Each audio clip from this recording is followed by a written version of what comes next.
ธรรมวินัยบ่แม่นว่าเป็นเรื่องให้พระอยู่อย่างยากจนขนแขนคัดเครื่องทุกข์ยากเลยเป็นการป้องกันพระเป็นเกราะกำบังป้องกันพระอย่างดีพุ่นใดต้องเฮ็ดตามธรรมวินัยของพระพุทธเจ้าของที่เราโอ้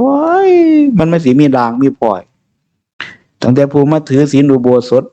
มื้อหนึ่งคืนหนึ่งก็ยังประกาศตนว่าคืนหนึ่งมื้อหนึ่งหนึ่งราตรีนี้จะไม่ทำให้ทะลุให้ด่างให้พลอยพุ่นเด้ตั้งสัจจะตั้งมั่นไว้นำพุ่นเด้ในการสมาทานศีลอุโบสถนั่นบ่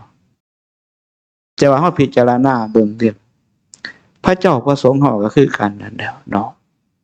แต่ว่าลำลงมั่นเรื่องธรรมวินัยนี่คือจังเฮ็ดจังใดล่ะจังว่า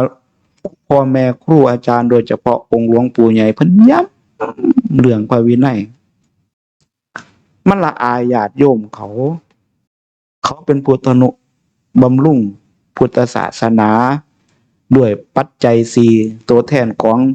พุทธศาสนาด้านจิตวิญญาณคือผู้สมมุติบวชเข้ามาในพระพุทธศาสนาจะสิไปหวังความสุขที่มันตะเกียกตะกายไปหากันเห็นบ่แล่นวิ่งก็ไปหายศหาตำแหน่งซ้ำกันกับแมลงเมาบินโผเข้าสู่แสงไฟกองไฟกองเฟิง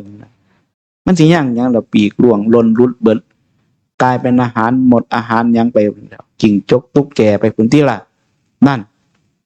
พระเจ้าประสงค์เฮาคือกันให้เฮาระวังไว้ดี